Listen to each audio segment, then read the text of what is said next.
ल good evening साथीहरू है त ल म चाहिँ यहाँ चाहिँ न्युजिल्यान्डको गाई फार्ममा छु। गाई सँगसँगै कहाँबाट उछिटेर भैँसीको डाम्नु नि आएछ। यहाँ चाहिँ एउटा छ भैँसी बाडो छ, यहाँ चाहिँ दुईटा चाहिँ भैँसीको डाम्ना छन्। यता यो चाहिँ एउटा चाहिँ फेरि काँडा मरेछ, फेरि यो राते गाई फेरि यहाँ काँडा आइपुगेछ।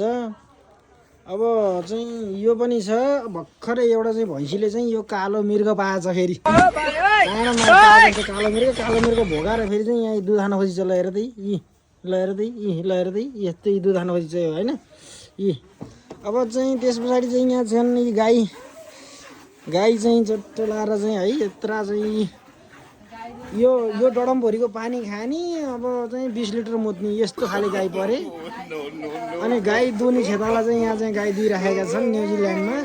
न्युजिल्यान्ड अब हामीले चाहिँ कस्तो गरेको भने गाई सँगसँगै अब चाहिँ हल्का 2-4वटा भैँसी राख्यो भने पनि भैँसी पनि ठिक हुन्छ होइन, भैँसी नि पालेको हो। ल यही हो है न्युजिल्यान्डमा कामै यही हो। यही 1 डडम पानी हाल्नुपर्छ, फेरि गोबर फाल्ने, चट्ट चाहिँ घाँस काट्ने, अलिअलि यसो मकै पनि रोपेको छ न्युजिल्यान्डको साइडको बारीतिर।